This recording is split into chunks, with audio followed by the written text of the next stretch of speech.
los teléfonos, por favor. Perdón, los micrófonos.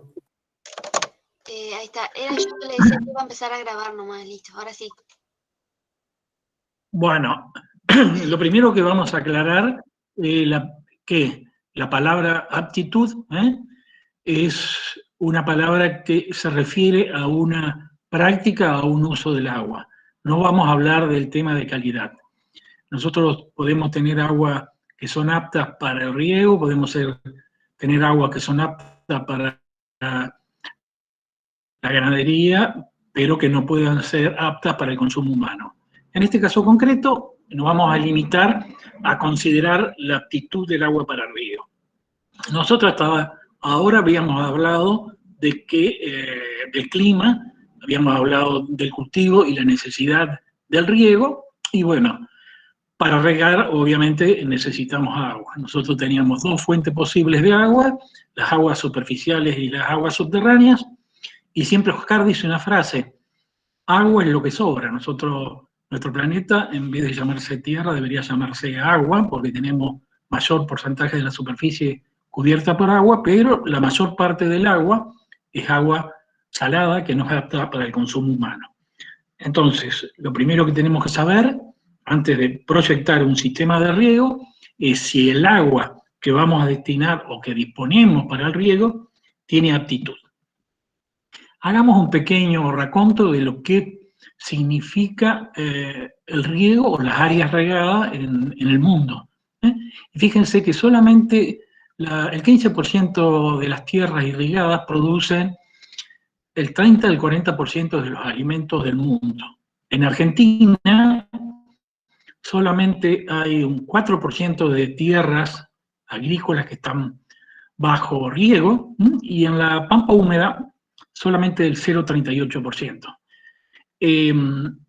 Y cuando hablamos de la pampa húmeda, estamos hablando de que hay llueve o precipitan más de 800 milímetros al año. O sea que tenemos 66 millones de hectáreas bajo cultivo en la pampa húmeda, y solamente, con los últimos datos que se disponen, alrededor en la pampa húmeda de 250.000 hectáreas bajo riego, donde el cultivo de arroz juega un rol preponderante. Entonces ahora vamos a hablar del concepto que nos interesa en la clase de hoy, la aptitud. Aptitud son características de una fuente de agua que influyen sobre su aptitud para un uso específico. Cuando hablamos de aptitud, entonces tenemos que definir cuál es el uso que vamos a dar a esa agua. Puede ser agua potable, agua industrial, agua para riego, agua para ganadería. En este caso concreto, nosotros vamos a hablar de la aptitud para el riego.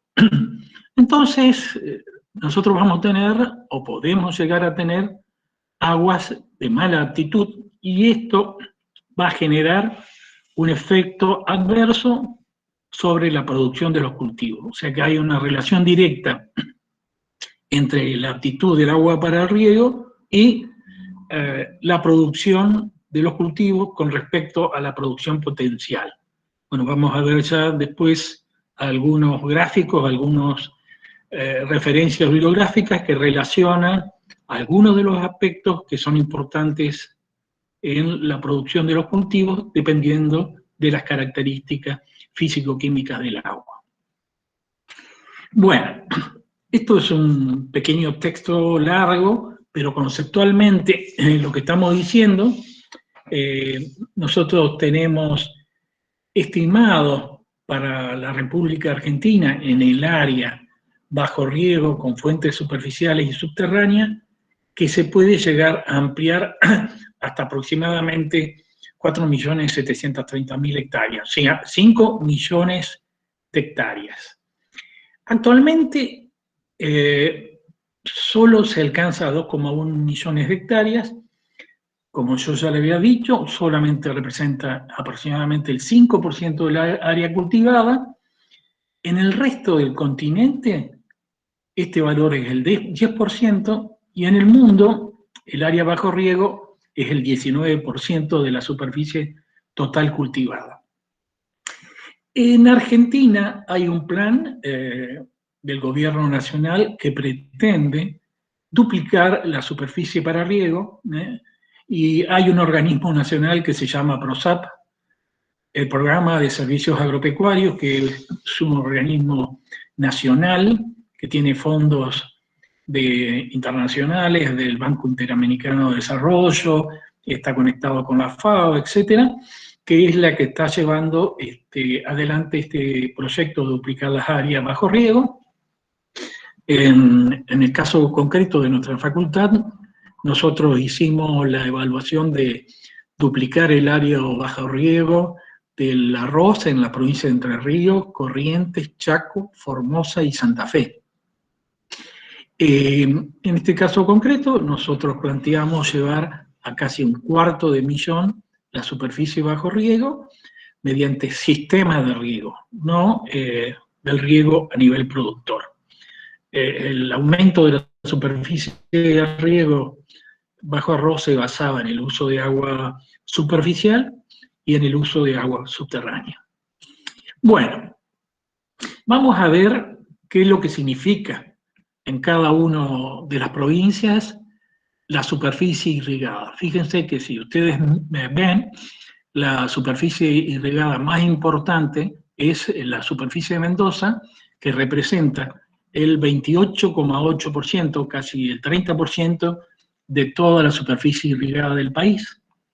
Y bueno, quizás ustedes no lo sepan, pero aproximadamente el segundo en orden es la provincia de Buenos Aires, con un sistema de riego muy importante, del río Colorado. Después nos figura la provincia de Tucumán, donde el cultivo más importante es la caña de azúcar. Pero miren la segunda columna, miren los efectos de los problemas de la salinidad. Vamos a ver que tenemos áreas importantes de áreas bajo riego, pero tenemos áreas importantes con problemas de salinidad. Y obviamente el área irrigada más importante de Mendoza presenta el porcentaje de proyectos o de áreas salinizadas más importantes del país, porque representan casi el 44%. En el caso de Entre Ríos, nosotros tenemos el 3% del área irrigada del país y tenemos, tanto en Entre Ríos como en Corrientes, problemas de alcalinidad en lo que se define, o el Instituto Nacional del Agua define como alcalinidad en la llanura inundable. Recuerden que el arroz se hace, lo van a ver ustedes cuando Oscar habla de los riegos por superficie, mediante métodos de inundación. Bueno, la columna a la derecha indica cuáles son los problemas. En algunos casos, por ejemplo, San Juan, hay un desconocimiento, por eso está marcado con una X. En el caso de la provincia de Mendoza, hay problemas vinculados al drenaje, y hay zonas que no se conocen. ¿Por qué? Y fíjense que representa sobre el total, el 46%. O sea que nosotros no solamente vamos a tener problemas de la restricción de la producción potencial del cultivo, sino vamos a tener problemas sobre el impacto del sistema suelo. Recuerden que regar implica relacionar el suelo, el cultivo y el agua. Si el agua tiene una baja o aptitud o nula aptitud, empezamos a reducir el potencial de la producción, obteniendo menores rendimientos, pero también vamos a afectar el suelo, que es el que sustenta el cultivo y que permite almacenar el agua para riego. ¿Cómo vamos a hacer o cuál va a ser el procedimiento que vamos a llevar adelante para caracterizar el agua que vamos a destinar para riego? Nosotros podemos tener entonces dos tipos de fuentes de agua, agua subterránea y agua superficial. En ambos casos vamos a tomar una muestra representativa que puede estar del orden de 1 a 1,5 litros de capacidad, que debe estar previamente lavado con el mismo agua que vamos a muestrear. O sea, vamos a enjuagar este envase con el mismo agua que vamos a tomar la muestra. Si es el agua proveniente de una perforación, que debe tener una bomba, debemos dejar correr el agua que se encuentra en la perforación un tiempo prolongado para garantizar que la muestra que tomemos sea representativa del agua del acuífero y del agua que vamos a regar en adelante. En ríos y embalse, aquí vamos a tener que tomar varias submuestras en puntos representativos y mezclar para formar una muestra compuesta. En el caso de que solamente se tome una muestra, se deberá realizar en el centro de la corriente del río. En el caso de los ríos, podemos, y vamos a ver más adelante, que el río, como responde a las precipitaciones, y nosotros vamos a regar cuando tengamos un déficit de precipitaciones, puede suceder que algunos cursos de agua durante el periodo normal tengan aguas de buena altitud, y cuando necesitamos regar, que va a haber poco nivel de precipitaciones, el escurrimiento es bajo, y puede ser que haya alguna relación entre el agua superficial y subterránea, y tengamos aumento de la salinidad y el sodio, que son los parámetros que más nos interesa evaluar.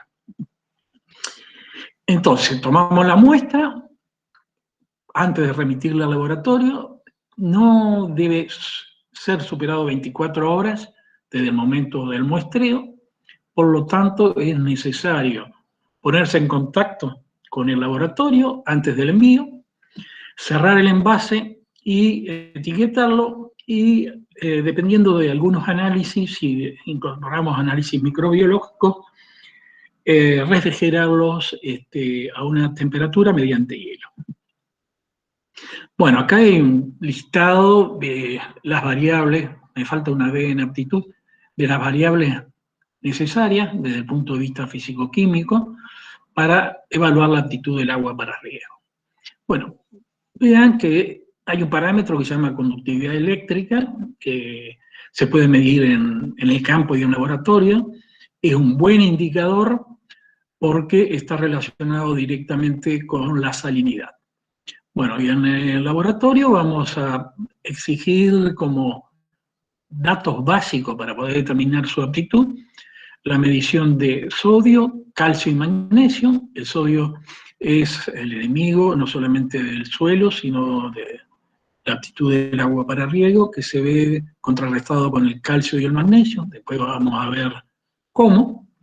Vamos a pedir que nos tomen o nos hagan determinaciones de carbonato y bicarbonato, y a partir de los milicovalentes de sodio, magnesio y calcio, vamos a determinar una relación de absorción-sodio, que es una fórmula que vamos a ver más adelante, que nos va a presentar el riesgo de sodificación, mientras la conductividad eléctrica nos va a explicar el riesgo de salinización. Nosotros, para determinar la aptitud del agua para riego, vamos a tener en cuenta esos dos parámetros fundamentalmente: el riesgo de salinización y el riesgo de sodificación. Pero podemos llegar a tener algunos problemas vinculados con toxicidades específicas. ¿Qué quiere decir? Elementos que están en menor concentración y pueden producir efectos adversos en los rendimientos de los cultivos, a pesar de que estén en porcentajes muy bajos. Tanto el cloruro y el sulfato, y el boro y el potasio y el hierro, son elementos que deberíamos pedir. El boro es un elemento que no es tan sencillo pedir en un laboratorio, pero incide. Después vamos a ver que el boro en bajos contenidos es problemático, y en elevados contenidos es una variable que también presenta inconvenientes.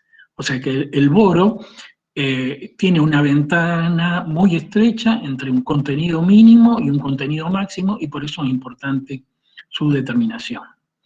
Después vamos a ver que la acidez y la alcalinidad son aspectos clave, sobre todo por la precipitación de carbonatos y bicarbonatos, que en los métodos de riego localizado, por goteo fundamentalmente, pueden llegar a producir inconvenientes desde el punto de vista del funcionamiento de los sistemas.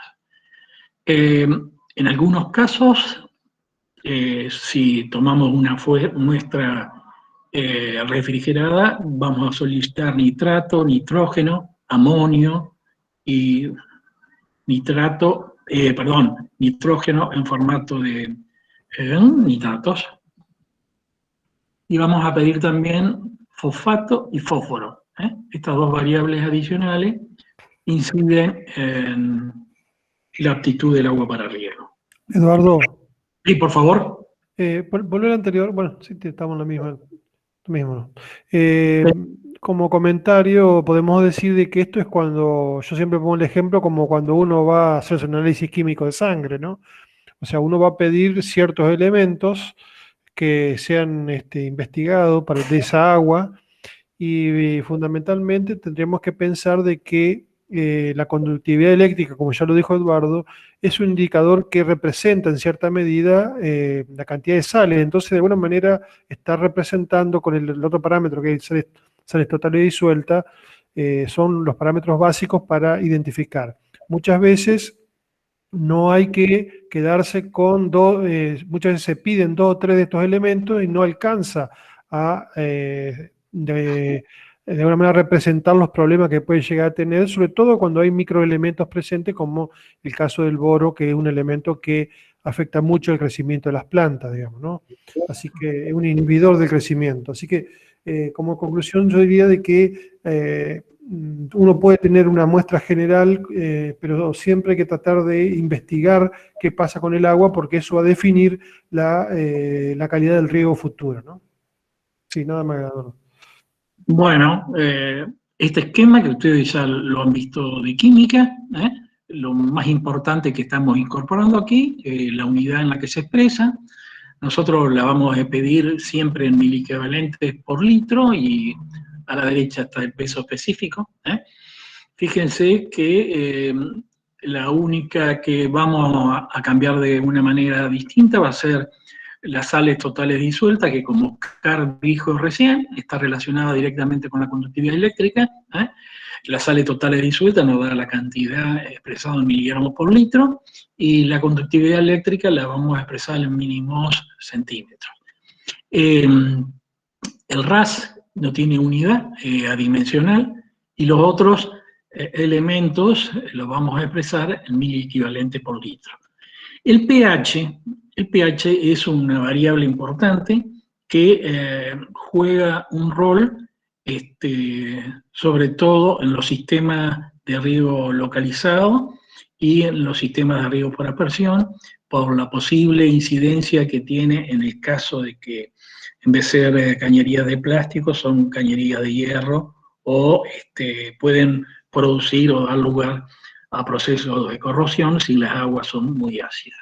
En general, las aguas subterráneas y las aguas superficiales son alcalinas, pero puede suceder en algunas partes que tengamos aguas ácidas producto de algún manejo o contaminación que dé lugar a la incorporación de elementos que alteren ese pH. Bueno, los criterios, como recién hablamos, hay criterios para juzgar o no cómo puede actuar sobre el suelo y sobre el cultivo algunos de los elementos. Entonces, tenemos dos peligros que son clave: el peligro de salinización de los suelos y el peligro de sodificación de los suelos.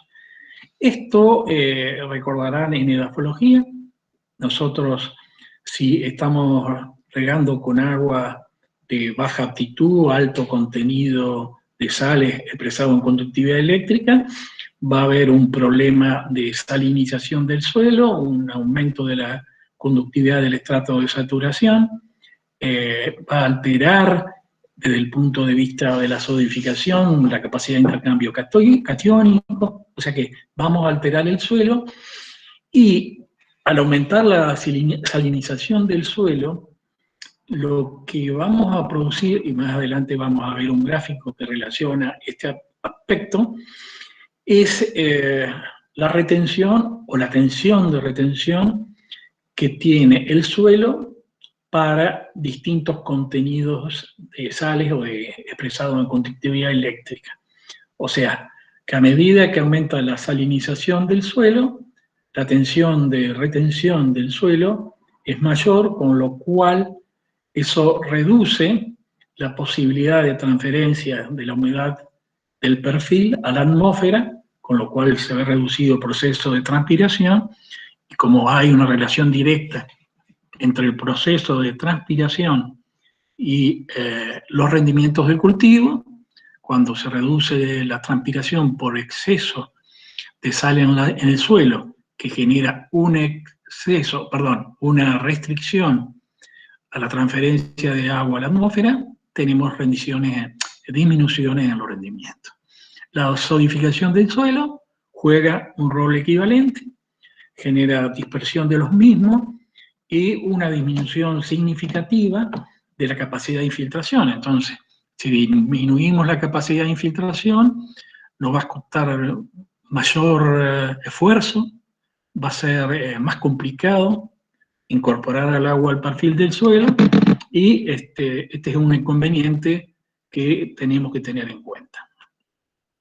Las toxicidades específicas corresponden a algunos cultivos. Por ejemplo, en los cítricos hay algunas toxicidades relacionadas con el cloruro, en algunas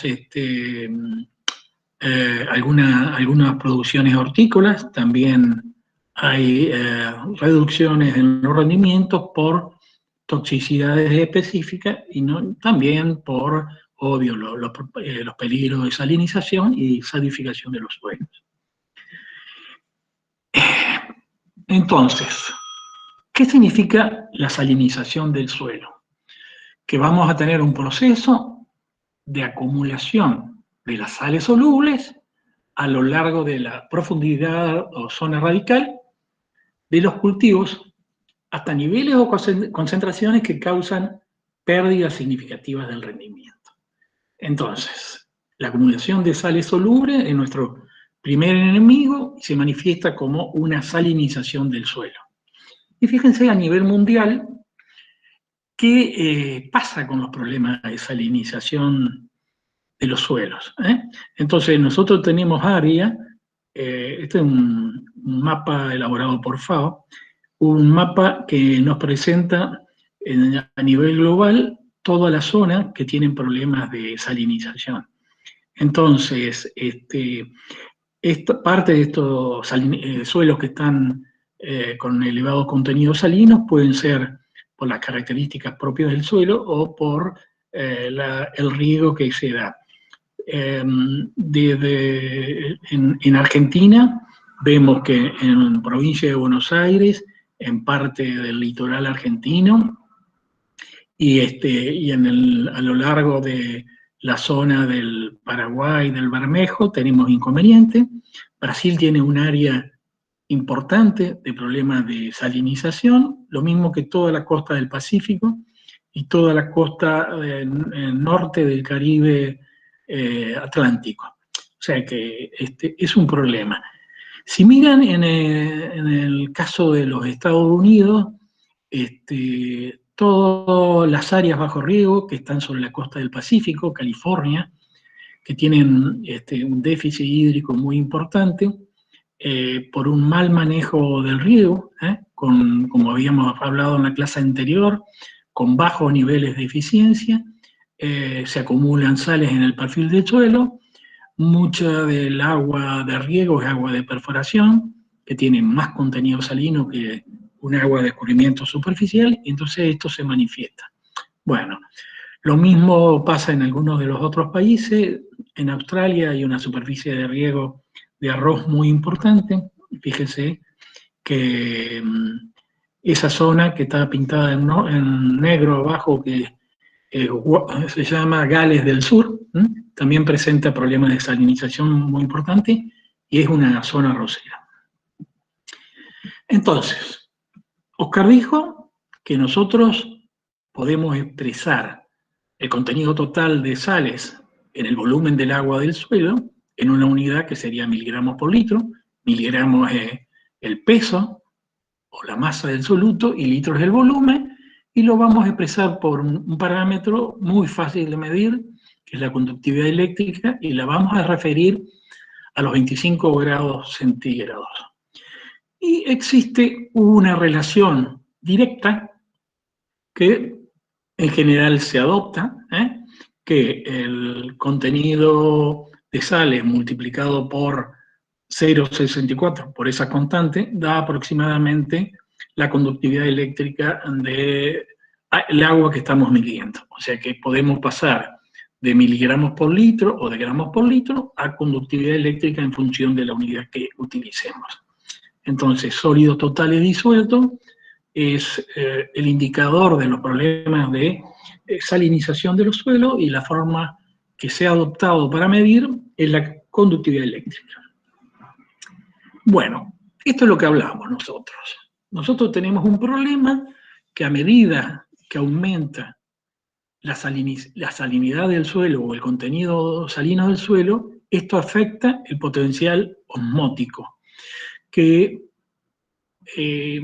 hay varios autores que proponen métodos, pero nosotros seguimos el Laboratorio de Salinidad de Suelo de Estados Unidos, a pesar de que la bibliografía es vieja, es del año 1954, este autor, o este organismo, que es un organismo que depende del USDA, del Departamento de Agricultura de los Estados Unidos, expresa desde el punto de vista del potencial osmótico, lo podemos referir a las sales totales o la conductividad eléctrica, como una constante negativa multiplicada por la conductividad.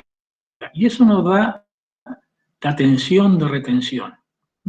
Y en el agua vemos que se puede expresar como la capacidad de campo menos ese parámetro de 30 kilopascales, y esto es lo que interesa. En el agua, ¿cómo se podría expresar? Entonces, regar con aguas salinas o con aguas de alta conductividad eléctrica genera lo que nosotros vamos a llamar un estrés hídrico. Un estrés hídrico por salinidad. Eduardo, Por favor. a esta altura, no sé si, ya que estamos en directo, digamos, sincrónico, como se dice ahora, si hay alguna pregunta, capaz que podemos hacer un pequeño... Perdón. Si hay alguna pregunta por parte de los chicos. Sí, a mí me gustaría mostrar el próximo gráfico, Oscar. Correcto, sí, sí. Y, bueno, ya el efecto osmótico lo explicamos por medio de la conductividad eléctrica. Decimos que da lugar a una disminución de la disponibilidad de agua, y eso genera una disminución de la evapotranspiración, y al haber una disminución de la evapotranspiración, ya lo dijimos, disminución de los rendimientos. Y esto es lo clave, muchachos. Esto son las curvas de retención de la humedad del suelo para distintos grados de conductividad eléctrica. La conductividad eléctrica, el gráfico es malo, está expresado para un 10 Siemens o 1000 de conductividad eléctrica, 4000, 8000, 12000, 16000, para distintos porcentajes de humedad. Fíjense que la retención de humedad para un porcentaje de humedad va aumentando, el valor de retención va aumentando con la conductividad eléctrica del agua que se utiliza. En este caso, este gráfico se representa para un suelo arcilloso. Y fíjense que el gráfico está representado para el 27% de humedad, que es aproximadamente un valor similar a la capacidad de campo, para suelos de baja conductividad eléctrica, de 1, digamos, nos está dando 2,5, y en el caso de que la conductividad eléctrica aumente a 16, la tensión de retención aumenta a casi 8, 10, o sea, aumenta 3 veces, 4 veces. Esa es la curva que quería mostrar, Oscar. Liberamos las preguntas de los muchachos. Nosotros tenemos entonces, en este gráfico, en la parte de arriba donde dice wilting point, sería la tensión, ese valor 15 sería la marchitez permanente, y 3 que no está representado en este gráfico, pero sería un valor de por aquí, daría lugar a capacidad de campo que para una conductividad eléctrica de 1000 me estaría dando un 27%, pero a medida que yo aumento la conductividad eléctrica del agua para riego, los valores de tensión de retención aumentan, y entonces lo que antes era mi capacidad de campo estaba aquí, lo voy a pasar a tener aquí. Y la tensión de retención va a ser mucho mayor, y la demanda atmosférica para evapotranspirar no va a estar suplida por el cultivo, con lo cual eso genera el estrés hídrico. Oscar, la pregunta. Sí, ¿hay alguna pregunta sobre este tema? Esto es muy interesante porque esto da lugar un poquito al por qué no tenemos que regar con aguas de determinado tenor salino, porque estamos afectando directamente al cultivo, ¿no es cierto?, de esta manera. Así que nos gustaría, si hay alguna pregunta, de escucharlos. ¿Cómo era de vuelta que significaba los ejes, el eje X? Acuérdense, esta es la tensión de retención, acuérdense que capacidad de campo era 3 megapascales y el punto de Martichet permanente es 15, o sea que entre este rango y este rango está el agua útil. Acuérdense que el agua fácilmente utilizable la estamos poniendo más arriba, que es 0,5 a 0,7, o sea que el agua fácilmente utilizable te queda desde aquí hasta aproximadamente 3. Y entonces, fíjense que dependiendo del porcentaje de humedad, en un momento determinado, para humedades por aquí, el agua fácilmente utilizable va a estar por debajo de este umbral que me dice que a partir de esta tensión de retención voy a empezar a tener disminuciones de la transpiración y por ende disminuciones de los rendimientos. Entonces, lo que para esta conductividad eléctrica está aquí, para esta conductividad eléctrica no voy a tener problemas. Ese sería el razonamiento. Entonces, el razonamiento es que para mayores conductividad eléctrica, el rango entre la capacidad de campo y el punto de Martichet permanente, o el rango de capacidad de campo sube, porque la tensión de retención es mayor, con lo cual tengo que tener más humedad. ¿Sí? Lo que habitualmente se hace cuando tenemos problemas, por ejemplo, en algunos tipos de cultivo que para que germine la semilla, se hace lo que se denomina riego de presiembra para lograr disminuir la conductividad eléctrica del suelo. No todos los métodos de riego, como Oscar va a explicar, se puede hacer un riego de presiembra, pero sí se puede hacer en un riego localizado o en un riego por aspersión. ¿Por qué no los riegos superficiales? Porque en los riegos superficiales yo aplico una lámina de agua muy importante. En cambio, en riego por aspersión o localizado, puedo aplicar láminas muy pequeñas que no me generan inconvenientes para después que se desarrolle el cultivo. Sí. ¿Sigo, Carlos? Sí, ¿alguna pregunta? Si no, seguimos. Seguimos entonces, Eduardo. Bueno, entonces vamos a lo que hizo Liuda. USSL es el Laboratorio de Salinidad de Suelos de los Estados Unidos. Entonces, lo primero que hicieron ellos es calificar o clasificar la aptitud del agua para riego en función, columna número 3, de la conductividad eléctrica. Hicieron 6 rangos. Esto, rango de más de 4000, no sirve para el agua, para riego. Entonces, lo primero dijeron hasta 250, y ellos lo consideraron clase 1, y que es de bajo riesgo de salinización. Clase 2, que sería moderada, que oscila entre 250 y 750. Clase media entre 750 y 2250, y la clase 4, que es muy alto riesgo de salinización, entre 2250 y 4000. Vamos a aclarar una cosa. Este esquema o esta clasificación que hace el Servicio de Salinidad de Suelo de IUDA está pensado y desarrollado para riego bases. ¿Qué significa? Que todo el agua que utiliza el cultivo proviene del riego, que no llueve. Es como decir, estamos en San Juan o en un clima totalmente árido. Nosotros estamos aplicando lo que se llama un riego complementario, o sea que no toda el agua que utiliza el cultivo proviene del riego.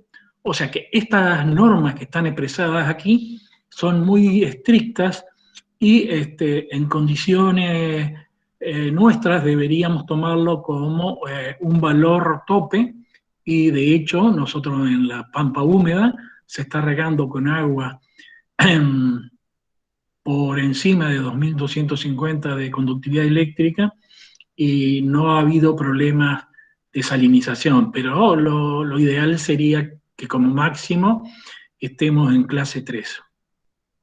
Entonces, lo volvemos a marcar: clasificación para climas medios, para riegos permanentes y para cultivos medianamente tolerantes a la sal. Este es el concepto que le tiene que quedar a ustedes. Climas medios, o sea, por debajo de 800 milímetros, por 300 milímetros, 200 milímetros como San Juan, como en San Luis y La Pampa. Riego permanente, no hay aporte por parte de las precipitaciones, o los aportes son mínimos. Vamos a ver qué es lo que significa o qué dice IUDA de cada una de las clases. No lo vamos a leer a todo, pero vamos a leer la clase C3, que es la que puede ser preocupante, porque la clase C1 y C2, digamos, pueden ser utilizados, y de hecho la mayoría de las aguas que tenemos en nuestra pampa húmeda responden a estas características, pero nos podemos encontrar, de hecho la hay. Todas las clases C1 corresponden a aguas superficiales. Existen algunas clases C2 vinculadas a aguas subterráneas, y en la mayoría son clases C3. Y fíjense qué es lo que está recomendando: utilizarlo solamente en suelos que tengan buena permeabilidad y que sean cultivos tolerantes a las sales. Y bueno, también propone que eso puede aplicarse en los riegos localizados, el concepto de lavado, o sea, en suelos que tienen una permeabilidad que permite generar un bulbo de humectamiento por debajo de la profundidad radicular, se aplican láminas que superan lo que requiere el cultivo para ese mes. Entonces yo produzco un lavado, una transferencia de la sal que se me está quedando en la zona radical, y la transfiero a mayor profundidad. Bueno, las clases C4, C5 y C6 no las vamos a analizar porque de hecho no, en la pampa húmeda no la estamos usando. Se tienen que dar condiciones muy ideales para que los suelos permitan, en el caso de la C4, una capacidad de transferencia producto de un lavado que puede superar a un 20, 25, hasta un 30% de la lámina que yo necesito, con lo cual el bulbo de humectamiento lo mantengo en contenidos salinos, aptos para que no superen la tensión de retención, para que se produzca la evapotranspiración que la atmósfera demanda, y obvio, tienen que estar relacionados con buena tolerancia que tienen que tener los cultivos. Fíjense, C5, inapropiadas para riego; C6, no deben usarse para riego. Entonces, olvidémonos de estas dos últimas. Clase C4, solamente en suelo de alta o de buena o alta permeabilidad, estaríamos diciendo arenosos o limosos, que tengan la napa freática profunda y que, aplicándole un agua de lavado, podamos generar una transferencia de la salinidad en el borde o en el perímetro del bulbo de ocultamiento. Con lo cual en la parte interna el contenido de sales es razonable. FAO tiene otra tabla y la expresa de la siguiente manera. Esto es relativamente parecido al anterior. Fíjense que lo expresa en conductividad eléctrica o en contenido salino. Entonces vamos a ver la conductividad eléctrica, menor que 0,7, dice que no hay ninguno. Comparando con la tabla anterior, lo que dice 0,7 es 700. Que hay problemas de ligero a moderado restricción, entre 0,7 y 3, que sería entre 700 y 3000, comparando con la lámina, con la tabla anterior, el USDA, y severa, hay un riesgo muy grande cuando es mayor que 3, o sea, 3000. Acuérdense que empezábamos a tener para el USDA, vuelvo atrás, problemas cuando teníamos más de 2250. Miren este valor, 2250 para el USDA, y para el FAO es más de 3000. Sería que, bueno, hay un error en la tabla. 200.000 ahora. Sí, tiene que ser más de 2000 en el último. O sea que tengo que tener, si tengo más de 2 gramos por litro, el agua no es apta para el riego. Los requerimientos de lavado, es lo que hablábamos recién. Los requerimientos de lavado pueden oscilar entre un 15 al 20% de la lámina aplicada. Y ¿cómo se estima? Si yo sé que la conductividad eléctrica del agua para el suelo lo puedo hacer a veces, lo puedo asumir como 3 veces la conductividad eléctrica del agua para riego. Que el agua en el suelo es 2 veces el estrato de saturación, la conductividad eléctrica, haciendo una regla de 3 simple, del estrato de saturación sería 1,5 veces la conductividad eléctrica del agua para riego. Con lo cual, a largo plazo, yo llegaría a estos valores. Si yo estoy aplicando un agua con una conductividad eléctrica, a la larga voy a tener una conductividad eléctrica del estrato de saturación que será un 50% mayor que la conductividad eléctrica del agua de riego. Entonces, lo que nosotros vamos a aplicar para el lavado, para riegos de baja frecuencia, superficial o a presión, con el umbral de riego elevado, o más del agua disponible, vamos a hacer una aplicación de un agua de lavado del orden del 15 a 20%. Entonces, el agua de lavado va a ser producto de la conductividad eléctrica del agua de riego, y que terminaremos expresándolo como conductividad eléctrica del estrato de saturación. La conductividad eléctrica del estrato de saturación se puede determinar en laboratorio, como ustedes ya aprendieron en edafología. Es una determinación relativamente sencilla. El laboratorio de la facultad lo hace y permite monitorear a lo largo del tiempo qué está pasando con nuestro suelo en función de la lámina de agua que estoy aplicando y la conductividad eléctrica del agua de riego. Sí, Eduardo, Perdón, ¿vuelvo una para atrás o no? No, solamente un comentario nomás, que justamente el jugo de estratosaturación, como se denomina técnicamente, es mucho más representativa que el agua propiamente dicha del riego, porque a la larga lo que toma la planta es justamente ese jugo de estratosaturación.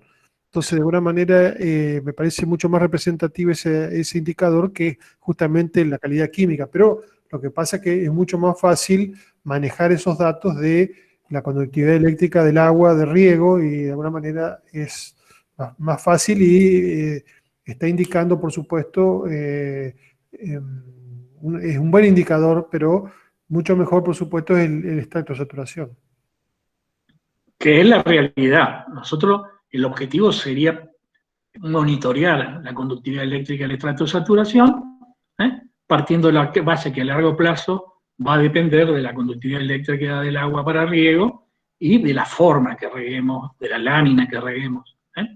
Bueno, vamos a mirar, Oscar, habíamos hablado de este gráfico, es un gráfico muy sencillo, y está pensado para condiciones de una región semiárida donde el riego es base, que el suelo es bien drenado, el nivel freático está profundo, y todas las sales que están acumuladas en el perfil del suelo proveen o están originadas por el riego.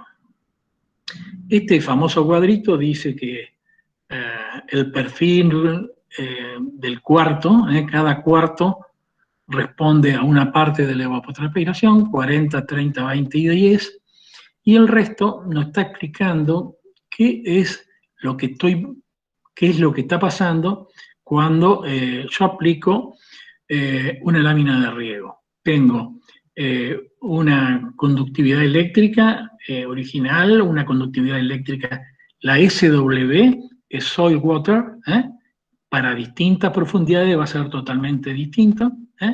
Entonces, cada uno de estos 25% de esta representación gráfica va a tener una conductividad eléctrica en función del método de riego que apliquemos. Acuérdense que la suma de todos estos cuartos representa la profundidad radicular y la demanda del cultivo va a estar concentrada en el 40% en el primer cuarto de la profundidad radicular. O sea que el agua de riego va a estar destinada fundamentalmente a reponer ese 40% del agua que saquemos de ese cuarto, y a medida que vayamos en profundidad puede haber un lixiviado o un bulbo de aumentamiento que me esté transfiriendo las sales por debajo, con lo cual no, vean, el último tramo solamente nos va a aportar el 10% de la ET. O sea que si hay en ese último cuarto una tensión de retención mayor, no me va a preocupar tanto que si la tensión de retención fuera en el primer cuarto, porque ese primer cuarto es donde se produce la mayor evapotranspiración. Ese es el concepto que nos tiene que quedar claro. Este pedacito de la profundidad radicular evapotranspira el 40% de todo lo que necesita el cultivo demandado por la atmósfera, 30, 20 y 10. Este pedacito tiene una conductividad eléctrica del agua de saturación, que es un valor 0, un valor 1, etcétera, etcétera. Y los niveles que están acá abajo no me preocuparían tanto, porque por más que la conductividad eléctrica del estrato de saturación aumente, esta parte del perfil del suelo o de la profundidad radicular es la menos demandante por parte de la atmósfera a través de la planta. Seguimos. Bueno, este gráfico es un gráfico muy sencillo, pero es un gráfico desarrollado por estos dos autores, Maass y Hoffman, es del año 76, pero fíjense lo importante. Estos dos señores llegaron a la conclusión que existe una relación directa en la conductividad eléctrica, este eje que está aquí abajo, y el rendimiento de los cultivos. Hay un tramo que ellos dicen hasta un valor determinado, en que por más que aumente la conductividad eléctrica, no hay una disminución de los rendimientos. Y a medida que aumenta la conductividad eléctrica, fíjense que los rendimientos de los cultivos disminuyen. Estos señores dijeron, bueno, es fácil, nuestra ecuación de rendimiento es muy sencilla, es una ecuación, un tramo fijo, y un tramo de una ecuación de una recta. Este tramo depende de un valor constante, o sea que sabemos que hasta este valor de conductividad eléctrica del agua no va a haber afectación en los rendimientos. Y a medida que va aumentando la conductividad eléctrica, va a disminuir. Y va a disminuir por una pendiente y por una ordenada al origen. Entonces, vamos a tener un tramo que no se va a ver afectado y un tramo que va a disminuir de forma importante. O sea, vamos a mirar un ejemplo y una caracterización de estos parámetros que él denominó A y B para distintos cultivos. Entonces, si nosotros tenemos un cultivo determinado y tenemos esta conductividad eléctrica, vamos aquí, cortamos aquí y sabemos que que es el gráfico que vamos a ver ahora, que por efecto de esta conductividad eléctrica, nosotros vamos a tener una producción que va a ser el 80% del potencial del cultivo. O sea, va a haber un rendimiento relativo del 80% del potencial del cultivo. Bueno, entonces estos buenos señores se tomaron el trabajo de determinar para distintos cultivos, después vamos a ver el arroz que debe estar en la próxima, qué valor tenía A, qué valor tenía B, y fíjense que hay algunos cultivos que son muy sensibles y otros cultivos que son muy poco sensibles. Por ejemplo, voy a mostrar el zapallito, hasta 4100 de conductividad eléctrica. ¿Cuánto da el rendimiento? El 100%. Pero fíjense que a medida que tenemos distintos cultivos, este zapallito empieza a disminuir para distintas conductividades eléctricas los rendimientos y se muere si alcanza una conductividad eléctrica de 15. Obviamente, nosotros tendremos que determinar en campo qué rendimiento pretendemos. Supongamos que tengamos el 90%, no deberíamos pasarnos de 5.8 o 5800 de conductividad eléctrica para obtener el mayor rendimiento.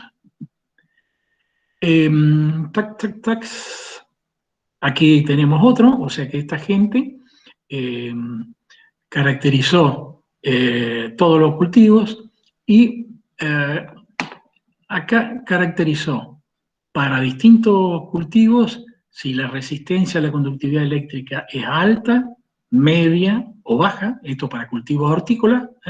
Fíjense, el maíz está entre las condiciones de media, de tolerancia, y desde el punto de vista nuestro, veamos los cultivos más importantes. Yo esta tabla la organicé por la tolerancia, perdonen el color amarillo, desde muy susceptible a muy tolerante.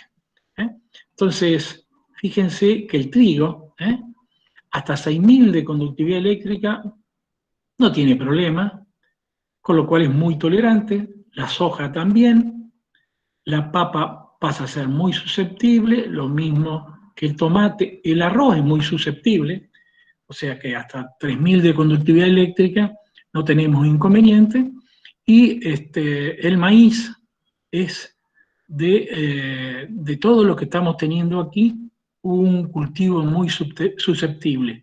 O sea que si nosotros tuviéramos agua con problemas de conductividad eléctrica, nunca se nos ocurriría regar maíz, pero sí podríamos regar soja y trigo. Fíjense qué importante es esto. Ya en cierta manera la conductividad eléctrica del agua de riego nos está indicando, en función de esta tabla que hizo estos investigadores, qué elementos o qué cultivos deberíamos eliminar de la producción que tenemos, que pretendemos regar. Bueno, algunos efectos que también podemos llegar a tener si tenemos un exceso de sales. Acuérdense que la sal es complicada. Estos son algunos ejemplos, quizá las fotos no son buenas, pero acuérdense que no solamente tenemos que producir en cantidad, sino en calidad. O sea, por más que yo produzca 40 toneladas de tomate, probablemente estos tomates no me los compre nadie, porque voy a producir muchos tomates, pero estos tomates, por problemas de exceso de calcio, empiezan a aparecer estas manchas y nosotros empezamos a tener manchas en la lechuga. La gente no compraría estas verduras de hoja si tiene esa mancha. O sea, no solamente necesitamos producir cantidad, sino calidad. Y el calcio es un elemento que compite en algunos aspectos con algunas hortalizas. Esto son, en el caso concreto, algunos problemas de daño. Está causado por un estrés salino, y esta, si no recuerdo, son de vides.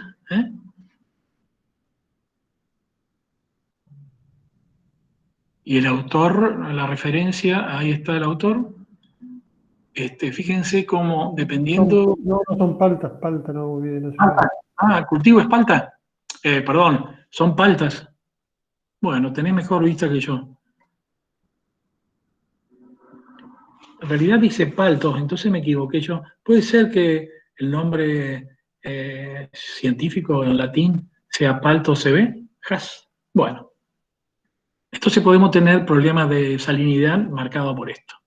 En las hojas, Bueno, entonces teníamos un problema de salinización y ahora vamos a ver el otro problema que nos preocupa, los problemas de sodificación de los suelos. Bueno, el enemigo del suelo más importante es el sodio. Entonces, regar con agua con sales de sodio disuelto genera una acumulación de sodio intercambiable en el suelo que genera dos problemas importantes. Un problema en el deterioro de la estructura. Recuerden lo de DAF, se transformaban, generaba el suelo rompiendo la estructura mediante una dispersión de los coloides, creo que era, y desde el punto de vista nuestro, que es un parámetro hídrico, hidrológico, es la permeabilidad, que es la capacidad de moverse o la movilidad del agua en el suelo, y está asociado también con la infiltración.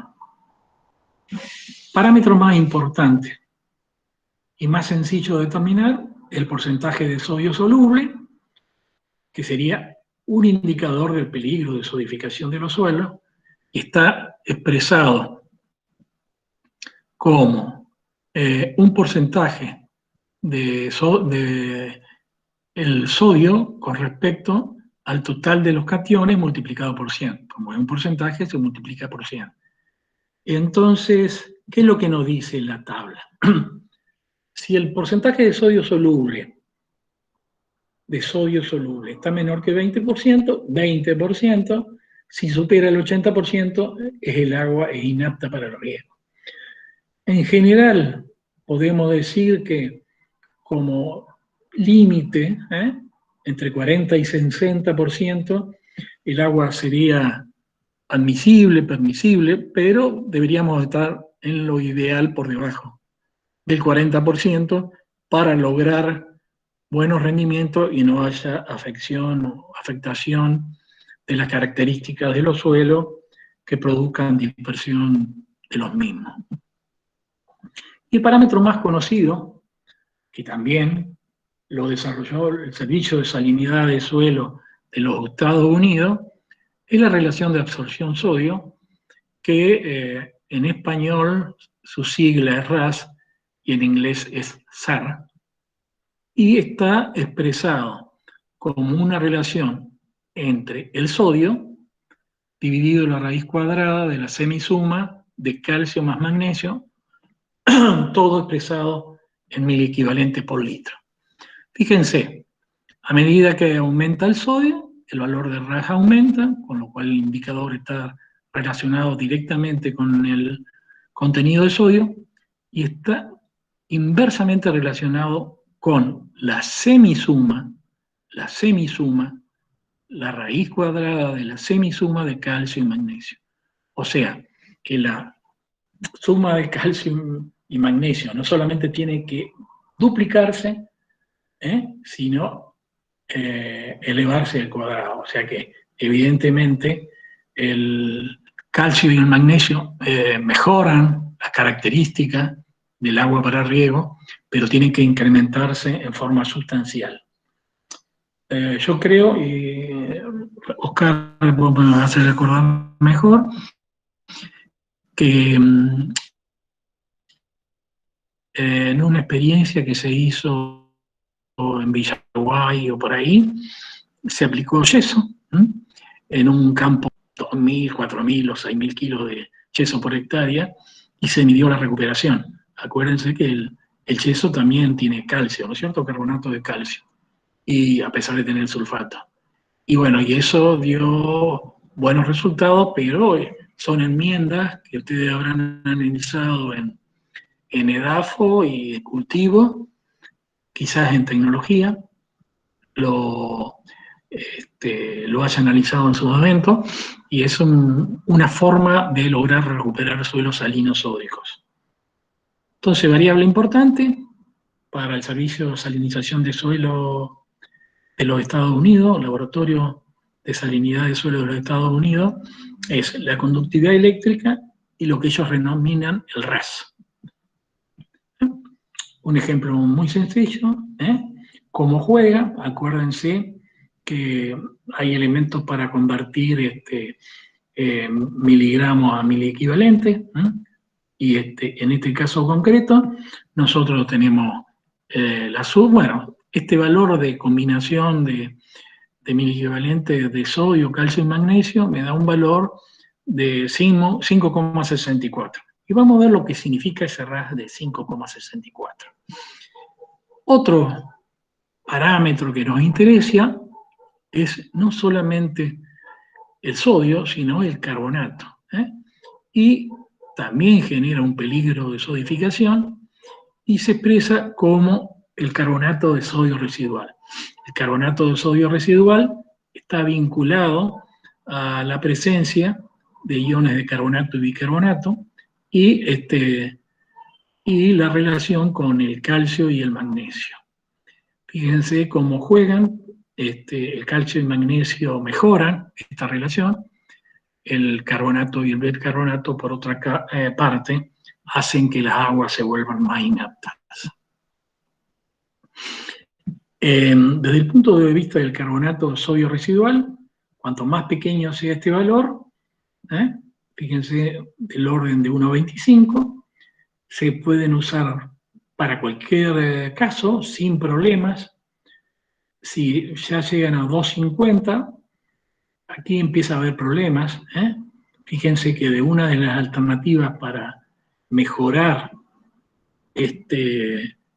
la aplicación de agua con este carbonato de sodio residual puede ser el enyesado, aplicación de yeso, de manera de mantenerlo en condiciones, y finalmente, si este valor supera 2,5, no se deben considerar aptas para riego. O sea que desde el punto de vista de la sodificación de los suelos tenemos tres parámetros. Tenemos un parámetro que fue definido por el Laboratorio de Salinidad de Suelo de los Estados Unidos, que es el RAS, y tenemos dos parámetros más, uno muy sencillo, que es el porcentaje de sodio soluble que relaciona el sodio sobre la suma de sodio, calcio y magnesio, y este otro que es el carbonato de sodio residual. Nosotros vamos a trabajar fundamentalmente con el RAS. Y entonces el Laboratorio de Salinidad de Suelo de los Estados Unidos los clasifica en grupos que denomina S1, S2, S3, S4. Entonces vamos a tratar qué es lo que significa cada uno. El S1 es baja en sodio y no presenta inconvenientes desde el punto de vista de la sodificación para su uso en riego. Desde el punto de vista del sodio, los que están caracterizados como S1, que tienen RAS bajo, ahora vamos a ver cuánto es, no presentan inconveniente. El agua clase S2 empiezan a ser tener inconvenientes, el sodio, en suelos con textura fina, pero si los suelos tienen una alta capacidad de intercambio y se hacen aplicaciones de riego y lavado, no habría inconvenientes.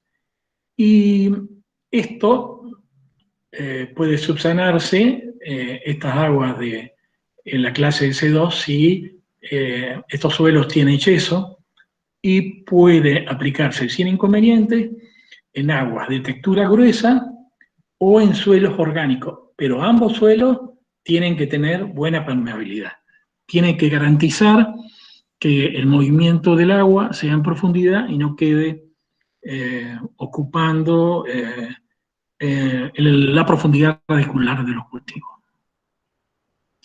Bueno, después tenemos la clase S3 y S4. Fíjense que ya S3 y S4 directamente es inadecuado para riego, y lo considera inadecuado para riego solo si la salinidad es baja o media, y cuando la solución del calcio del suelo y la aplicación de yeso u otros mejoradores no es económico. Pero entonces aquí juega no solamente el sodio, sino la relación con la salinidad. Y ahora vamos a ver el porqué. El agua alta en sodio puede producir niveles tóxicos de sodio en la mayor parte de los suelos, por lo que se recomiendan en suelos que tengan buen drenaje, que puedan aplicarse lavado, y si hay la posibilidad de agregar materia orgánica, se mejoran las condiciones y se puede regar agua con estas características. Lo que ellos denominan suelos yesíferos podrían llegar a ser aptos para el riego, con agua de estas características, pero pueden llegar a tener problemas de sodio intercambiable cuando se riegan con ese tipo de agua.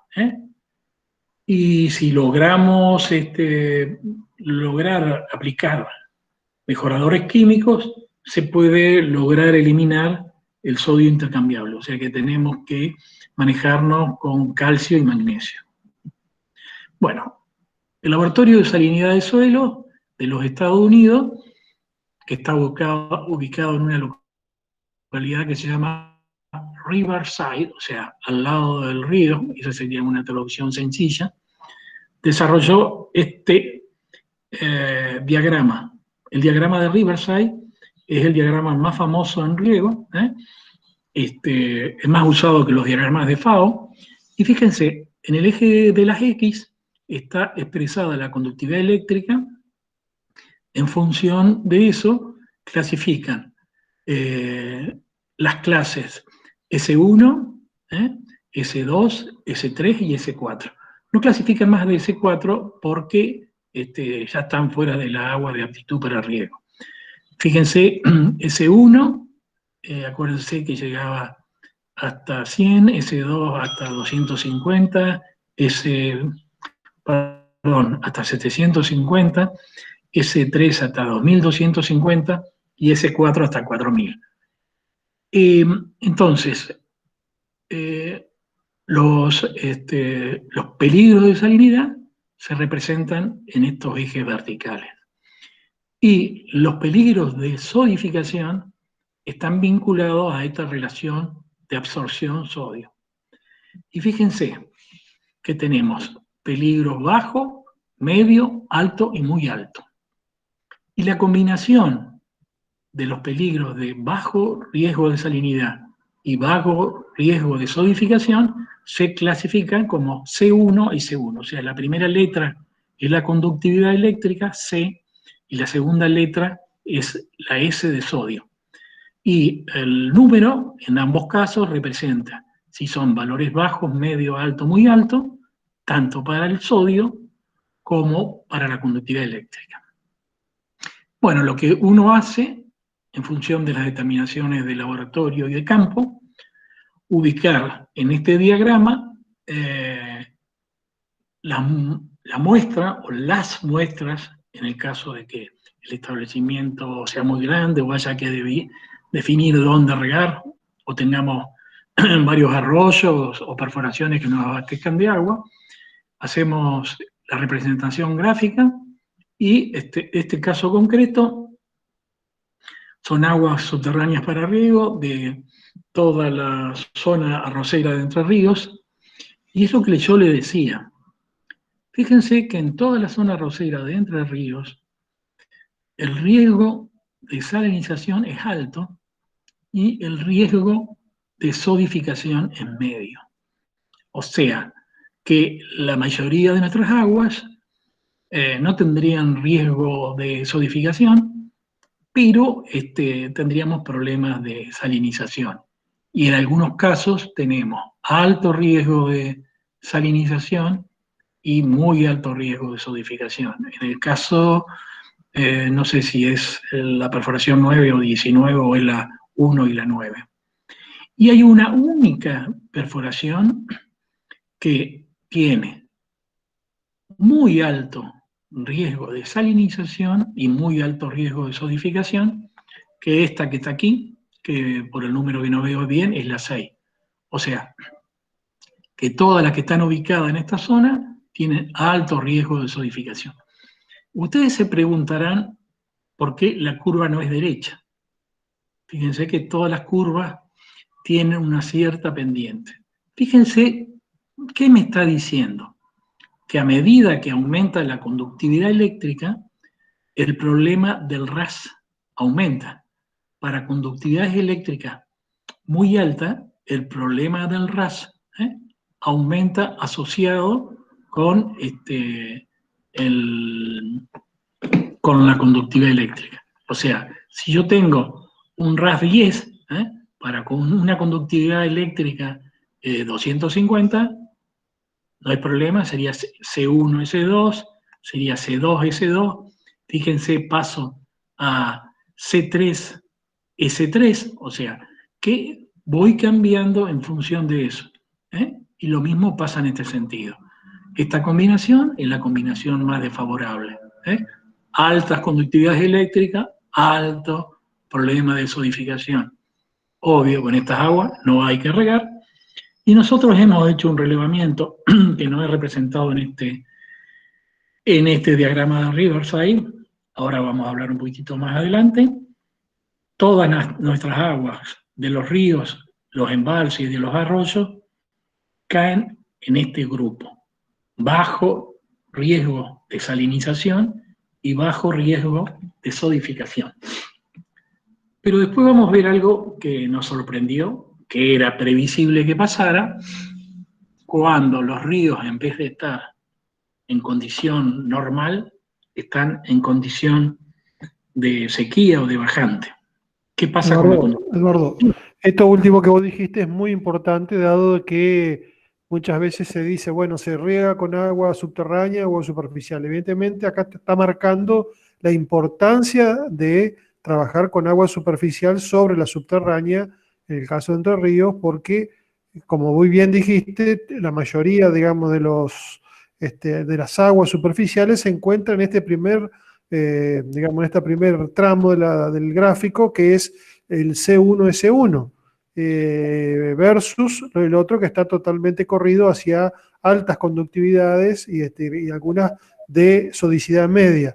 Es decir, como conclusión de las aguas de Entre Ríos, son de que la utilización del agua superficial es de mucha, digamos, mejor calidad, y esto se ve reflejado en este gráfico.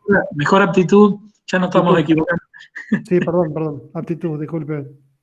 No, calidad, bueno, altitud. Bueno, esto que nosotros decimos siempre, nuestras aguas están aquí, nos hemos encontrado con una sorpresa en algunos arroyos de Entre Ríos en época de bajante. Y ahora lo vamos a comentar más adelante. Oscar, gracias por lo que dijiste. Seguimos. Entonces, vamos a hablar de algunas que nosotros denominamos toxicidades específicas, que no son en general para todos los tipos de cultivo y que llega a suceder que una vez en el suelo presenta riesgo para las plantas. ¿Qué significa esto? Que puede haber acumulación de estos iones que ahora vamos a ver, entre ellos el sodio, el cloro, carbonato y sulfato, en el suelo, que pueden llegar a ser, generar problemas en los cultivos. Por otro lado, si ustedes recuerdan, el calcio y el magnesio se contraponen al sodio. Si por alguna razón nosotros tenemos presente sodio, pero tenemos bajos niveles de calcio y magnesio, estamos generando problemas de sodificación porque tendríamos valores de la relación absorción-sodio más elevados. Entonces, estos serían algunas normas en función de lo que se ha categorizado como para los 3 iones que aquí estamos señalando. Se lo ha clasificado como bajo, normal y alto. Esta tabla, bueno, no se lo van a acordar cuando salgamos de aquí, pero Geraldine la va a subir al campus. Conceptualmente lo que nos está diciendo, qué valores y en qué rango están, fíjense, el cloro, por ejemplo, qué pasa con el sodio, en función de su contenido, a partir de 0,6, tenemos no un problema de sodificación del suelo, tenemos un problema de toxicidad. O sea, no solamente se sodifica el suelo, sino que hay problemas de toxicidad en el cultivo. Y nosotros, ¿qué es lo que estamos diciendo? Los niveles se están expresando aquí abajo, y también lo podemos expresar en forma de esta otra tabla, cloruros y sulfatos, en otro rango ya expresado en 1000 equivalentes, para los distintos elementos para las distintas aguas. Bueno, el elemento estrella que nadie mide, y bueno, el que creemos que ahora tenemos que empezar a tener en cuenta porque las nuevas investigaciones están llevando a demostrar que el agua en el boro empieza a tener un rol importante. El boro es un elemento que tiene una ventana muy estrecha, ya les dije a ustedes, en donde valores bajos generan problemas, valores altos generan inconvenientes. Entonces, esta tabla, en función del tipo de boro, lo clasifica o las califica en 5 grupos de aptitud. Y entonces, para cultivos sensibles, tolerantes, semitolerantes y tolerantes. Fíjense cómo estos contenidos de boro pueden llegar a producir problemas si están por debajo de un valor determinado. Puedo tener valores muy complicados si están por debajo de este valor, en una clase 5, si están por sobre más 1,25. O sea, que el rango de tolerancia para este caso concreto, en los cultivos sensibles, estarían entre este rango, 0,33 y 1,25, yo tendría que estar ubicado en este rango para no tener inconveniente. En los semitolerantes, entre 0,67 y 2,50, y en los tolerantes puedo variar hasta 3,75, pero tiene que ser menor que 1. Bueno, esto es un ejemplo en una hoja de, ¿cómo se llama?, de soja. La de la izquierda representa una hoja de soja que se utilizó como testigo, y la derecha, donde hay un exceso de sodio en el agua. Acuérdense que la ventana era muy... Perdón, de boro. Sí. boro dije, ¿qué dije yo? Sodio, de boro, tiene una B larga, es boro, un exceso de boro en el agua, con lo cual genera inconvenientes. Acuérdense, no le puede faltar, no nos podemos exceder para no tener inconvenientes en el cultivo. Esto sería, en vez de, ¿cómo se llama? Girasol, ¿no es cierto? Sunflower. También pasa lo mismo. A la izquierda, la hoja de un cultivo, digamos, de referencia y con exceso de boro. Y bueno, ¿qué es lo que podemos decir nosotros como los valores normales que FAO analiza que deberían tener las aguas para riego? Entonces, FAO dice, la mejor agua o la que naturalmente debemos utilizar deberían tener entre 0 y 3 o entre 0 y 3000 de conductividad eléctrica, menos de 2 gramos por litro, y acá están todos los elementos, aniones y cationes principales, expresados en 1000 equivalentes. Fíjense el sodio que lo tenemos aquí, cómo a nosotros nos interesa el calcio y el magnesio, 25, y cómo el sodio genera problemas más importantes. El sulfato, el cloruro es una toxicidad específica. Después aparecen algunos nutrientes que hay que tener en cuenta, y acá vuelve a insistir la FAO sobre el boro. Entonces, recomienda valores hasta 2 máximo. Fíjense el tema del pH, que debe estar comprendido entre 6 y 8,5.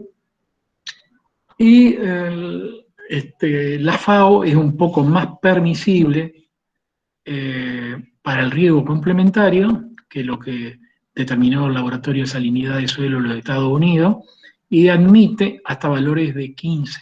Acuérdense que el RAS está expresado en miliequivalente, en unidades adimensionales, porque depende de los miliequivalentes de sodio dividido la raíz cuadrada de la semisuma de los miliequivalentes de calcio y magnesio. Bueno, esto es para FAO las aguas de riego que deberíamos tener para que presenten aptitud, y son valores normales que deberían ser los ideales a cumplir.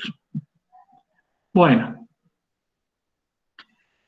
esto a partir del gráfico, de la tabla anterior, según FAO, estos serían los que ellos consideran una interpretación de la aptitud de agua para riego.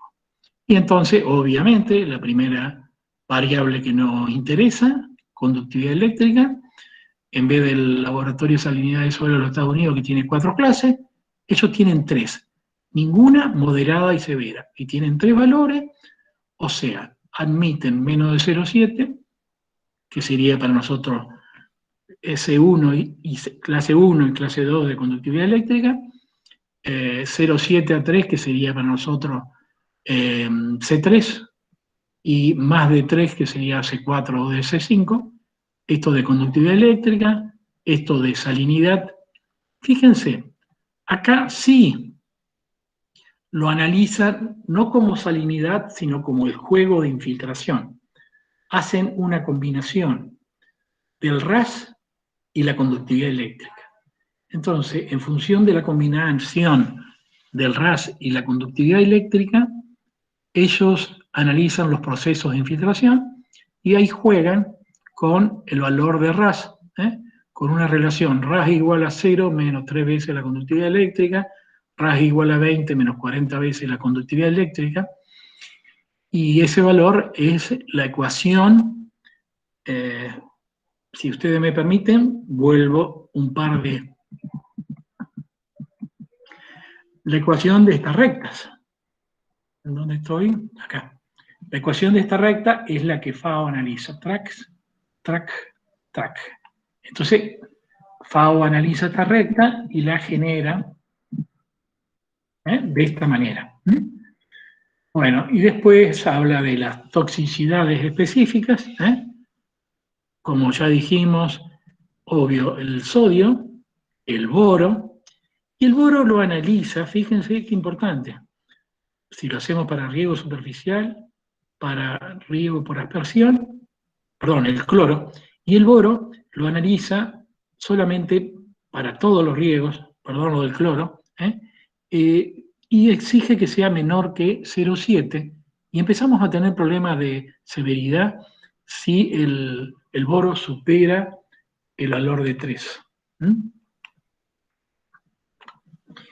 Y bueno, hay algunos aspectos que solo afectan a cultivos muy sensibles, pero desde el punto de vista nuestro, todas las aguas subterráneas y superficiales del área de la región litoral están comprendidas en este pH, entre 6,5 y 8,4.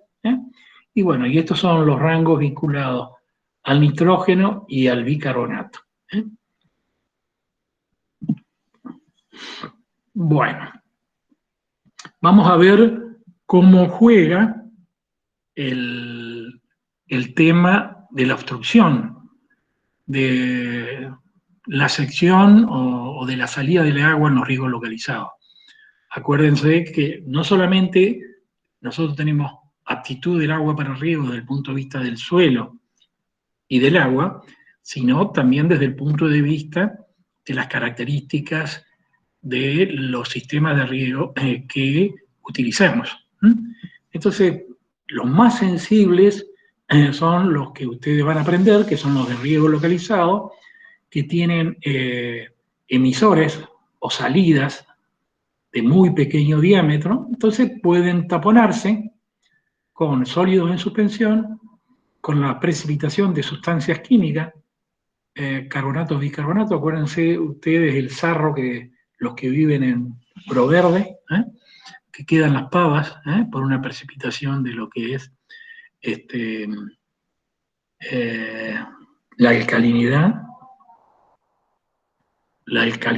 temporaria, que generan cuando hay cambios de pH que precipiten los elementos y generen ese sarro. Y finalmente, los microorganismos que pueden desarrollar obstrucciones a la salida de los equipos de riego localizado.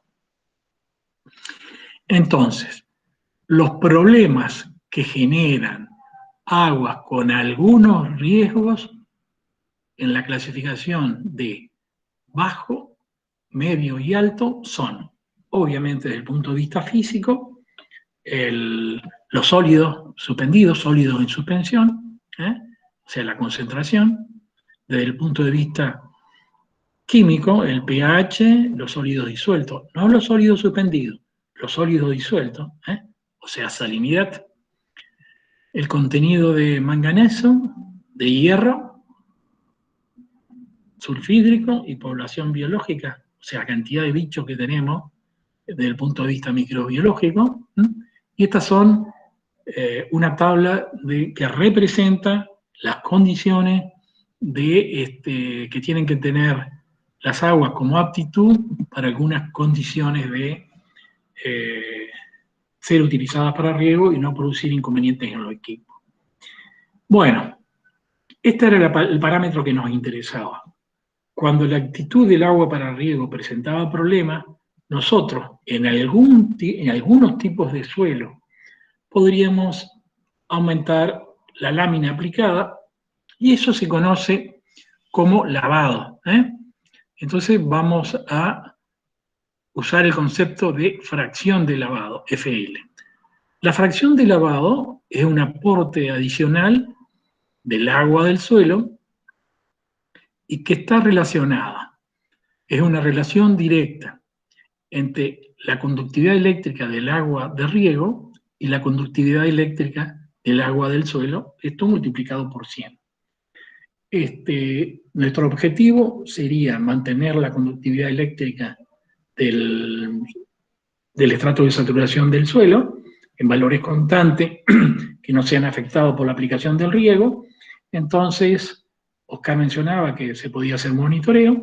Entonces, nosotros tenemos que regar con un exceso de lámina, de manera de generar un lavado, que el agua que apliquemos pase por debajo de la profundidad radicular, por debajo del bulbo de humectamiento, por la zona en que van a explorar las raíces y van a transferir el agua desde el suelo a la atmósfera, y utilizamos esta ecuación muy sencilla que depende de dos parámetros. El agua de riego, relativamente sencillo de medir, y la conductividad eléctrica del suelo, que se puede medir en laboratorio. Bueno, entonces, el factor de lavado en riego por gravedad y por aspersión es distinto con los riegos de alta frecuencia, que abajo está mal escrito. Son de baja frecuencia porque el turnado de riego es muy largo. Y ahí juega un aspecto que es la conductividad eléctrica, obvio, del agua de riego, la conductividad eléctrica del agua de saturación y la conductividad eléctrica del agua de riego, que está restando a la conductividad eléctrica del agua del suelo. Fíjense que aquí el agua de riego aparece como un factor clave para aumentar el factor de lavado, pero a su vez lo limita porque restringe la conductividad del agua del estrato de saturación. O sea, cuando tenemos una baja frecuencia,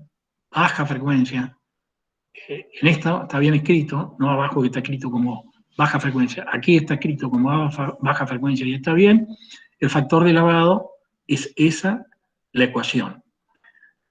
En riego por goteo y microaspersión, que dice baja frecuencia y alta frecuencia, el factor de lavado va a ser una relación directa entre la conductividad eléctrica del agua de riego y 2 veces la máxima conductividad eléctrica del suelo en el estrato de saturación.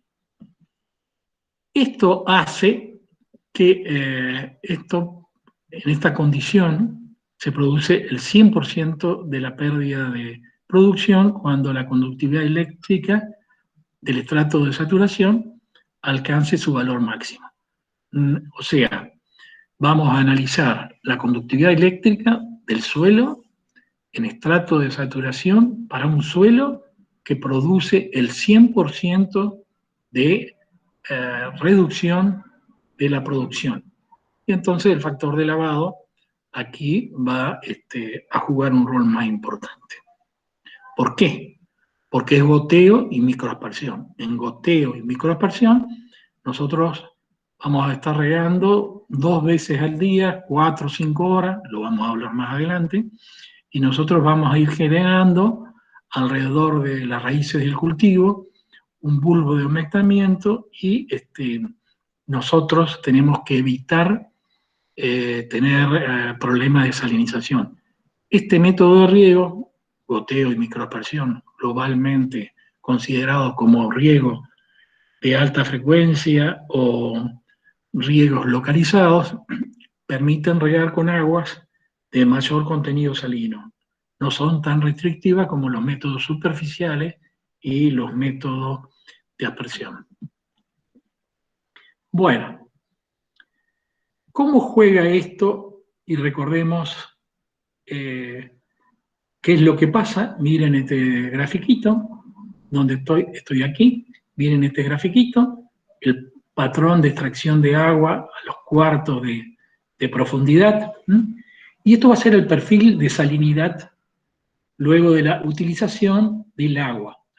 Esto que está aquí es la conductividad eléctrica y este es el porcentaje de la profundidad de las raíces. O sea, esto sería en el suelo y esto sería el 100% de la profundidad radicular. O sea, si yo tengo un factor de lavado 1, rápidamente aumenta la conductividad eléctrica esperada en el suelo.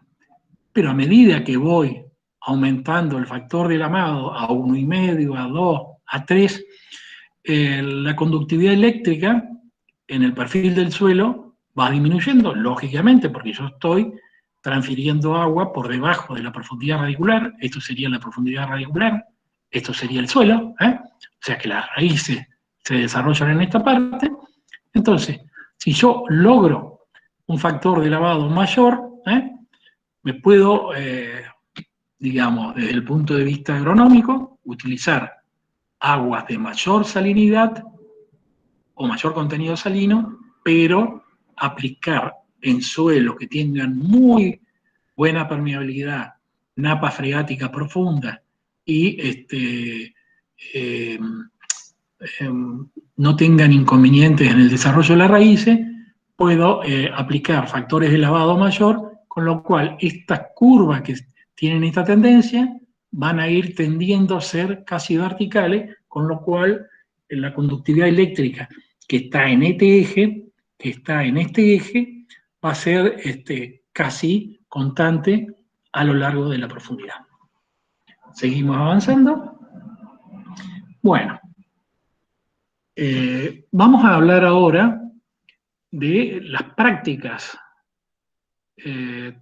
ingenieriles o las prácticas tecnológicas que existen para reducir o incidir en el exceso de sales acumuladas en el suelo.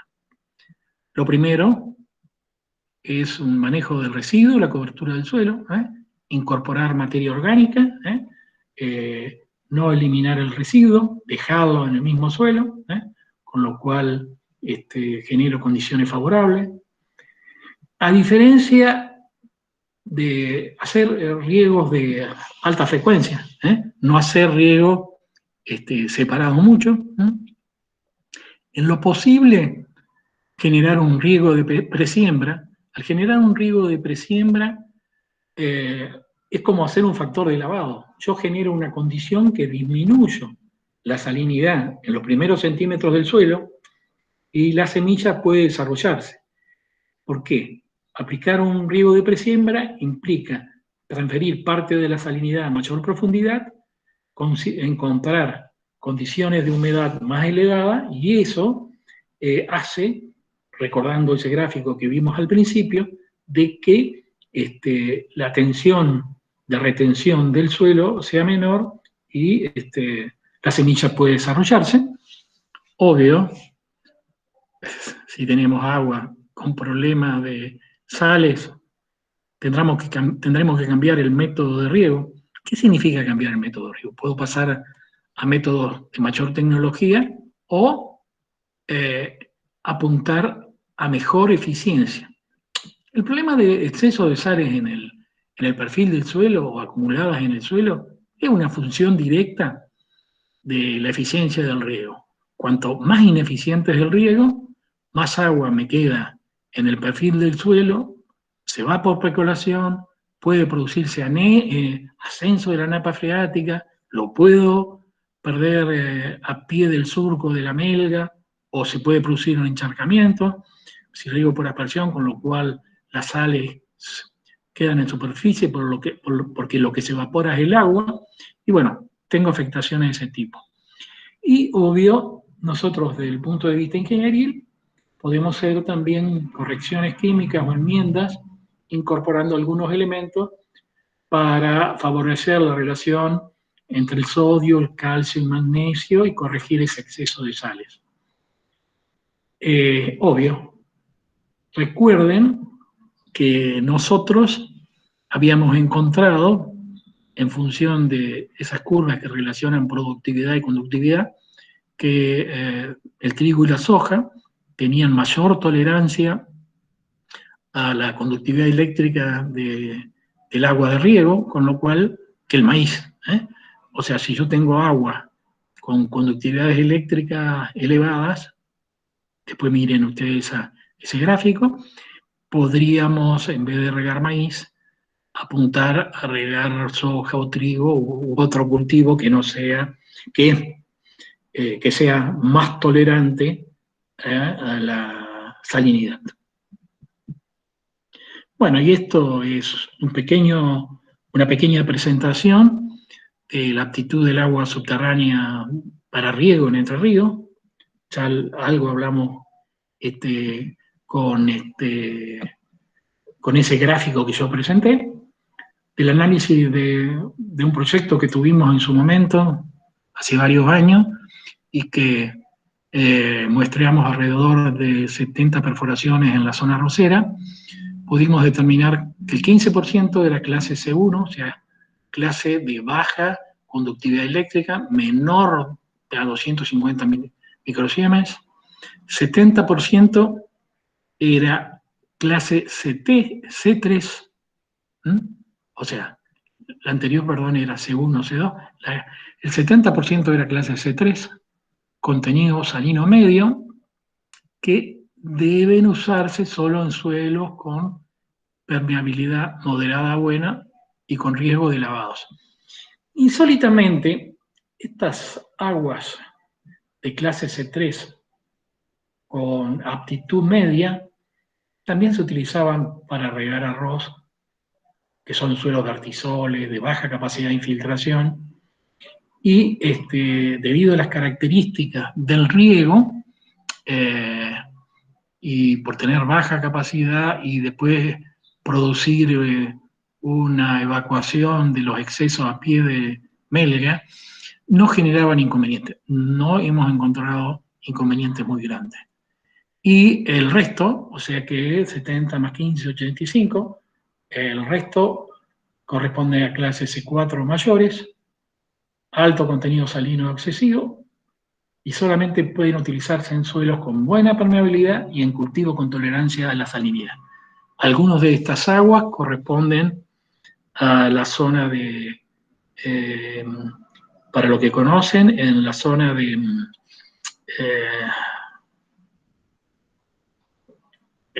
cerca del 20 de septiembre hay una localidad que se llama Luca González. En esa zona hay aguas de alto contenido salino. De hecho, hay un dato, son aguas sulfatadas. Otro día hablaba con un colega de ustedes, o ustedes van a ser un futuro colega de él, que estaba manejando ganadería y que tenía problemas los terneros tenían problemas de ¿cómo se llama?, de diarreas, y bueno, toda esa zona, y hasta los que vienen de Concordia por la ruta 18, hay una estación de servicio Shell, toda esa línea desde la ruta 39 hacia el norte tiene aguas de alto contenido salino, hemos detectado más de 3 gramos por litro, y estas son inaptas para el riego, e inaptas para el consumo humano, porque nadie bebe esa agua, e inaptas para la ganadería. Bueno, espero que lo vean, los colores, pero básicamente, ¿dónde estoy? Acá estoy. Bueno, desde el punto de vista de la conductividad eléctrica, lo que están verdecitos, que son poquititas, y están en la zona de Concordia, son clases C1. ¿Por qué en la zona de Concordia tenemos agua de tan buena aptitud? Tenemos agua de tan buena aptitud porque los suelos son arenosos, entisoles de alta capacidad de infiltración, se recarga muy fácil el acuífero, o sea que está relacionado con el agua de lluvia. No distingo entre la clase C2, pero la clase C3 son la mayoría de las perforaciones. Y yo le quería mostrar lo más importante acá, es la clase C4, que es esta que están aquí, y fíjense que si la miran con un poco de buena voluntad y con ganas de hacerme caso, hay toda una línea que está aquí y que sigue aquí.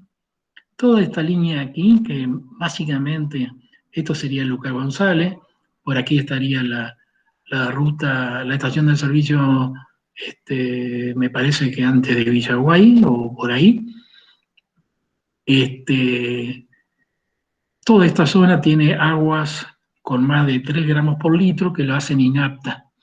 Y tenemos algunas aguas que son insólitamente muy buenas que tenemos en esta zona, en esta otra zona, que son aguas subterráneas muy buenas. O sea, que esta es la clasificación de todo Entre Ríos.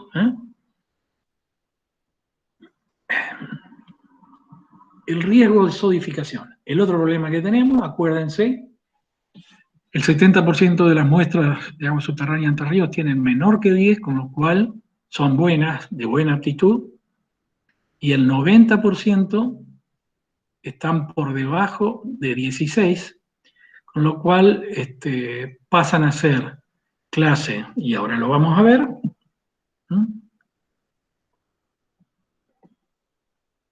de mala aptitud, y miren los puntos azules, estos son las aguas de buena aptitud para el riego, y desde el punto de vista, insólitamente, la mayor área de riego de Entre Ríos están ubicadas en la zona de buena aptitud para riego, y estas son las zonas de mala aptitud, y coincide con las de conductividad eléctrica elevada. Fíjense que acá tenemos también producción de cultivos bajo riego. Cerca de Gualeguay hay instalados equipos de pivot central, y no tendríamos inconvenientes desde el punto de vista de la sodificación. Esto lo comentó Oscar. Nosotros hicimos una tabla y un relevamiento de todos los arroyos, los cursos y los embalses que existen en la provincia de Entre Ríos. Fíjense, la conductividad eléctrica de los embalses, 113, es comparable con la conductividad eléctrica de los cursos superficiales. La conductividad eléctrica de las perforaciones promedio es 10 veces superior a la conductividad eléctrica de los ríos y de los embalses.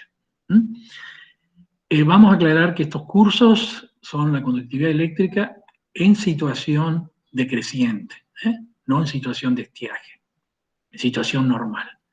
Y el RAS de los cursos y los embalses es un valor muy bajo en promedio, 0,5, 0,24, o sea que son aguas. Esto no lo tendría que haber pasado. Son aguas de muy bajo riesgo de sodificación y muy bajo riesgo de salinización. Estas aguas de los embalses, de las perforaciones, en promedio, tienen un valor casi 6, tienen un riesgo de sodificación entre medio y alto, y lo mismo, un riesgo de salinización del orden de valor alto. Entonces, esto es el agua superficial. Fíjense, esto es parte de una tesis de Francisco Volker, un ingeniero, que el otro día me mandó un mensaje porque cumplió 14 años de que se recibió de ingeniero agrónomo con esta tesis de graduación, y él procesó las muestras de agua superficial. Fíjense cómo las distintas muestras, en su mayoría, tienen porcentajes de conductividad eléctrica del orden de 700, pero tenemos, hay un rango, de valores de 700, pero hay un rango muy importante de aguas de alrededor de 200 de conductividad eléctrica y muy pocas aguas de más de 1500. Esto en frecuencia de conductividad eléctrica. Esto en frecuencia de RAS, entonces la mayor parte de los RAS de las aguas superficiales están en el orden de 1, muy pocas se acercan a 3, y algunos valores están alrededor del 20% en el orden de 0,3. El porcentaje soluble, la mayor parte están al 20 o el 30%, con lo cual tienen bajo riesgo de salinización, de sodificación. Y esto es el gráfico más interesante que lo podemos comentar con Oscar, que son la conductividad eléctrica en las condiciones decreciente y de estiaje. Entonces, miren la curva en estiaje y miren la curva en creciente. O sea que en creciente la mayor parte de las aguas están en conductividad eléctrica del orden de 100 y en estiaje la mayor parte de las aguas empiezan a estar en conductividad eléctrica del orden de 300, tenemos de 700 y tenemos aguas de hasta 2000, cuando en creciente hay un solo ejemplo en conductividad eléctrica de alrededor de 1000. O sea, conclusión, ¿cuándo vamos a necesitar nosotros regar? Vamos a necesitar regar cuando nos llueva. ¿Qué va a pasar en los ríos cuando nos llueva? Es poco probable que haya escurrimiento superficial y lo que sí va a haber en los ríos es escurrimiento subterráneo. ¿Qué quiere decir que va a haber escurrimiento subterráneo? Que parte del agua subterránea en algunos cursos del agua drena en el lecho del río o en el borde del río con el concepto mal dicho, vertiente. El agua vierte, eso está mal dicho, es agua subterránea que drena en la base del río y estamos midiendo, en vez de agua de escurrimiento, estamos midiendo agua subterránea en vez de agua superficial. Bueno, vamos a seguir. Listo, terminamos. Terminamos la primera parte. Hay preguntas hasta acá y hay preguntas para Eduardo hasta acá de agua, todo lo que sea calidad de agua, perdón, aptitud de agua, aptitud de agua.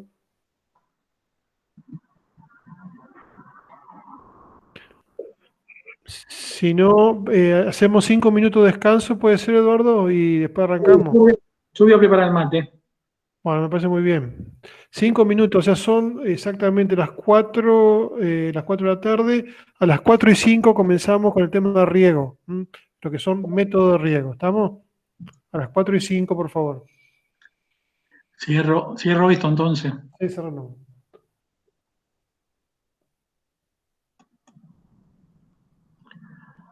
Bueno, es que hoy puse la lámpara y por primera vez me veo bien.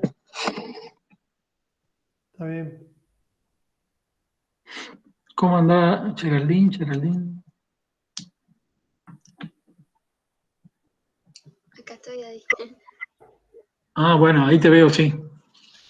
Bueno, voy a preparar el mate. Bueno, bien. 5 minutos de descanso, entonces empezamos a las 4:05. Geraldine, ¿pudiste averiguar lo de la CONEA? Sí, David, ya estaba cubierto el cupo. Sí. Bueno, vamos a hacer lo siguiente. Cuando salga el próximo curso, con tiempo, me avisas, ahí me iban a... Resulta que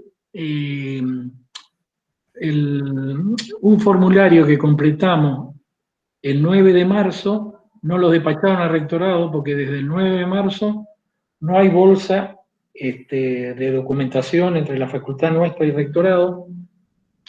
Entonces la última rendición que hicimos no llegó nunca a contable de rectorado. De cualquier manera, ya hablaron con Caviglia y iban a transferirme el dinero que no me habían transferido, que yo le estaba reclamando. Ah, está bien. Eso es burocracia, se llama. Sí. Bueno.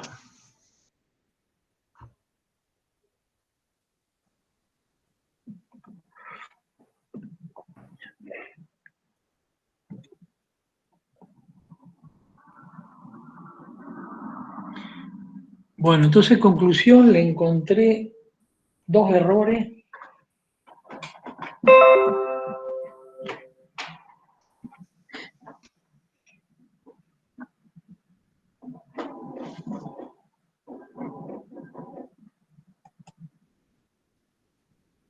Voy a cortar la grabación. Así me es más fácil, la subo en 2 partes. Sí, dale.